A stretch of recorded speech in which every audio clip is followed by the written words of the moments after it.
kind of a. Yeah, exactly. I remember one specific campaign, which was when you were planning to get Obama down for I remember that. So you want to just tell us a little about that? Sure. You picked up all the right pieces, Kubir. Yeah. Like, I would love for your audiences to go check out this video on YouTube. It's called Young India's Letter to Mr. Obama. Right. The context here is this. When Anto and I began 7 years ago, the festival that I told you, which had 70-80 people, that festival also we were talking about bringing Mr. Obama down. Right. When we didn't know how these things work, where we didn't know what kind of security, what kind of stage, light, sound, logistics, operations will be needed to bring down somebody like Mr. Obama down to India. But you're like, why not? Let's figure it out. Let's write to him. And that's really what Under25 was all about. Right. If you want to sum it up, it was this irrational optimism that we had when we were young people, which was we are risk-taking, we are optimistic, we're adventurous. Experience doesn't jade us. Basically, what happens is over a period of time, when you start doing something consistently, you're just like, oh, this is not possible. Because I've had these experiences. My experiences have taught me that this is not possible. What we wanted to do was really get you back to how you were when you were under 25. You were more irrationally optimistic. You take more decisions which are on the whim. Right. And that's that. So during the course of building the festival, 4-5 years into building the festival, Anto and I looked at each other and we were like, dude, like, we were trying to solve for this. How are we slowly becoming the people who are getting jaded by experience? Right. We stopped thinking that we could get Mr. Obama down to India. And that was because we experienced jaded us. We started understanding stage light, sound production, security. So then we were like, we have to change that. And then we sort of created a movement which was, we wrote an open letter to Mr. Obama. Right. From the youth of the country and we basically sort of captured the essence of what youngsters in India are like, and we brought in some of the biggest creators and the biggest influencers, college students, had pretty much everybody sort of be a part of this video, and we put this out on YouTube.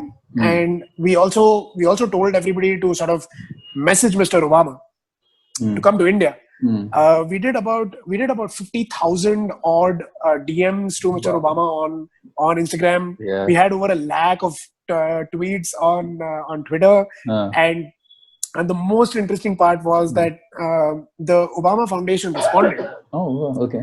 And after putting all of this together, they came back to us and they said that my colleagues can attest, we had tears in our eyes when we watched this video, and you guys are truly like the kind of leaders that India needs. And of course, we wrote to him in December, which is holiday time in the United States, and we are still in touch with them. And when you're going to see Mr. Obama come to India, it will probably be because of Under25. And it's not something that we've stopped working on. Right. It's going to happen. Right. And we know it will. It's just a question of when. Right. No, amazing. At least to get that response from them, I think it's phenomenal, the effort that you guys put in for that. Right. And so Shreyan, moving on to your company's culture, right? So how does it function within the team? So let's start with you and Anto.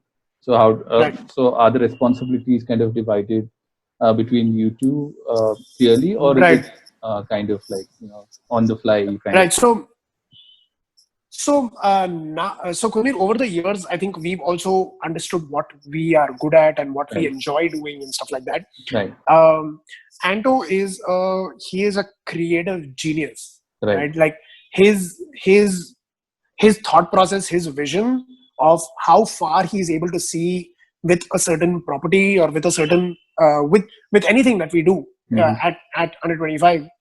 He really looks at it like 20 steps ahead. Right. And that really allows him to sort of see what we are trying to build and what the future of Under25 is going to look like as well. But he is somebody who focuses on all the creative. Right. And everything that you see from the House of Under25 is in some way or the other a big part of Anto's thought process, which translates into the beautiful things that we see every day. And I genuinely enjoy meeting people, and I genuinely enjoy building relationships and understanding the kind of thought processes that the industry has. And I care very deeply about that. So I look at more of the business side of things or the brand side of things, simply because it allows me to do what I love doing, which is having a conversation with you and being able to understand where you are coming from, and really be able to use that learning in some capacity at Under25. Now, to answer the part of how the team functions, essentially, like I said, we have live media and tech. So there are multiple different verticals, and under each vertical there are teams that are working on specific projects in that vertical.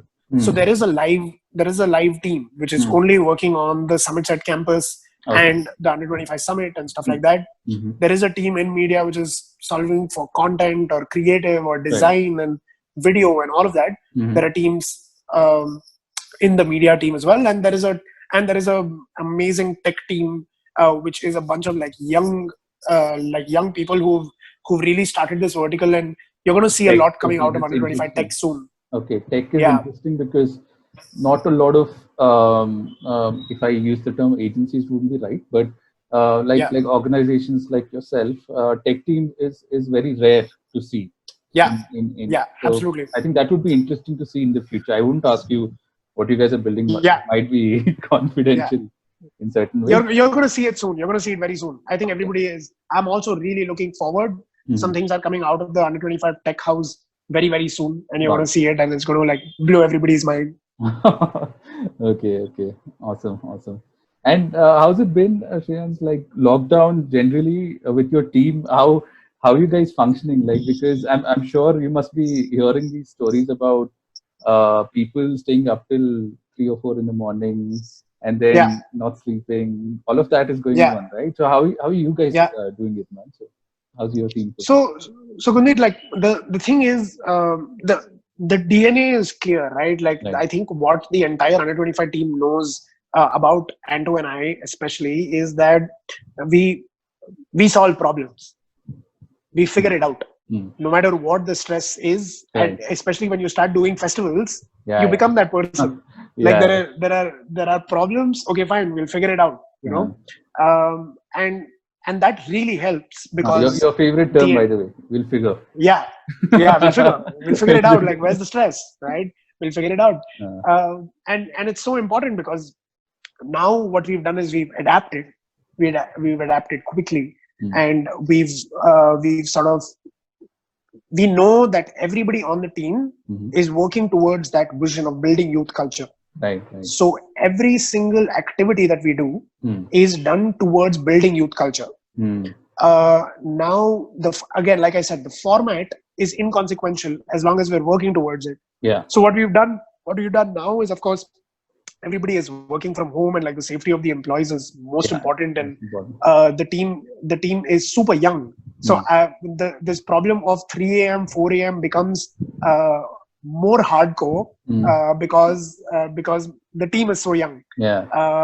And keeping that in mind, we've basically tried to solve for the objectives. Right. We said, you know what, these are timings. And everybody's been very, very understanding, of course. But we are not. We don't push that down anybody's push that down for anybody. It's just as long as we are all achieving our objectives and we're in our timeline of achieving it, you do it at 3 a.m. or you do it at 3 p.m. as long as it's getting done, because we care about getting it done. And that's who we are.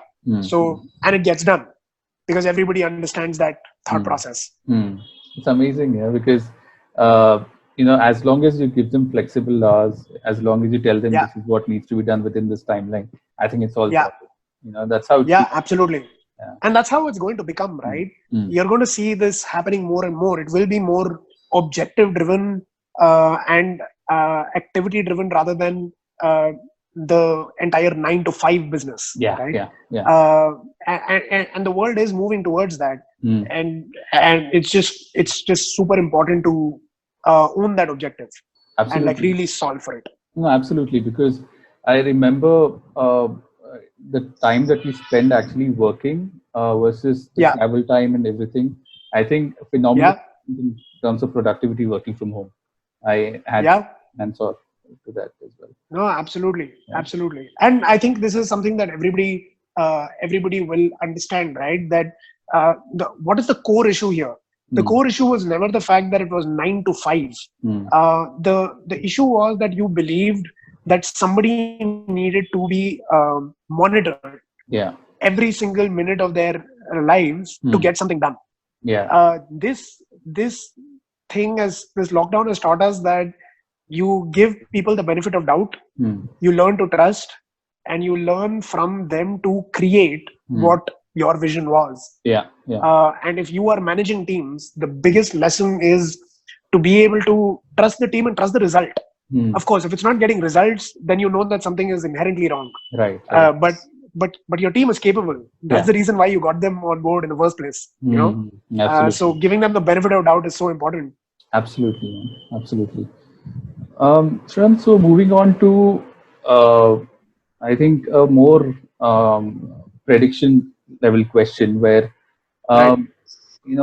this, since you are so much into content, what are your top 3 predictions? What do you see, happening in the next, say, 6 months or so? Your top 3 predictions for content. Right. So I won't say 6 months. Yeah.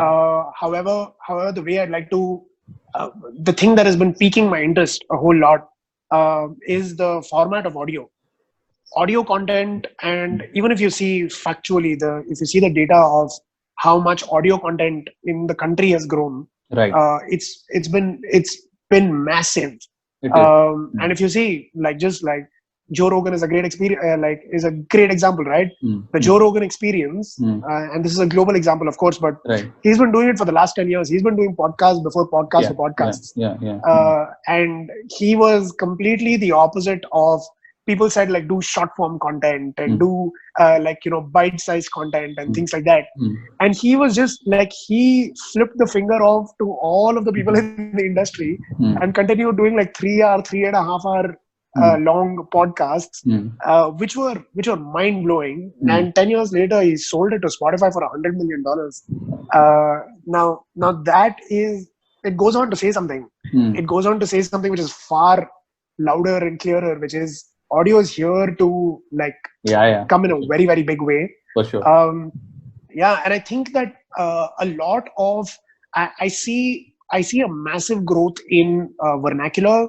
It has already begun, of course. It has already begun very deeply. With your platforms like ShareChat and all, that's kind of yeah, absolutely. And not just and I mean not just as ShareChat, but I think even on Instagram, you're going to see a lot of localized content. So people are not necessarily going to create content in English, and people have already started. Like, I mean, Ranveer has a channel that is in Hindi, and I mean, it's one of the channels that he runs. But you should see how deeply local content and local flavor of content is changing. Is changing the way we function. So I have a feeling that, local is going to be hyperlocal content is going to be really, really cool. Okay. And also, I think that I won't say this is a prediction, but what I really what I very deeply believe in terms of the content scenario, the content landscape in India, is that we are going to see a lot of people sort of come together to create something which is bigger than themselves. I don't know if that makes sense. People are going to like movement-led content, or content that is very, very is bigger than the page itself. Right. Is bigger than one voice. Imagine multiple different voices coming together and creating content. Right. And almost like a League of Legends of sorts. And everybody's standing for one voice, one vision, and those things are going to start happening a lot more is something that I feel is going to, we're going to see a lot of it in the coming year. Third prediction is very interesting, I must say, because that's something that I would have definitely not thought of as well, because voice and vernacular is definitely on. I think the third one would be interesting to see for sure. Yeah, so Shreyans, before we let you go, second last question for you. So what's your advice for these budding entrepreneurs? So because you started straight out of college, right, and then you started. So if you had to give any advice to the budding entrepreneurs who want to, who must be probably studying right now or also working, who want to get into entrepreneurship, what would it be? So Gurmeet, this is something that I tell everybody that we meet in colleges. Stop listening to other people's advice. Please just start. What happens a lot of times, I wish somebody told me this, because what happened a lot of times is that you listen. I'm not saying that listening to other people or listening to mentors or listening to people who have experience in the industry is important. What I mean is that only you can do what you can do. And until you are the person who proves everybody wrong, everybody is going to go after what has been correct throughout, what has been consistent. Right. What does the industry give you in terms of advice? It tells you things that it has seen based on data. Absolutely. And of course, data is something to go with, but entrepreneurs care very deeply about how they feel, right? So it's not just your thinking brain, it's also your feeling brain. Right. And give your feeling brain that much importance is what I would say.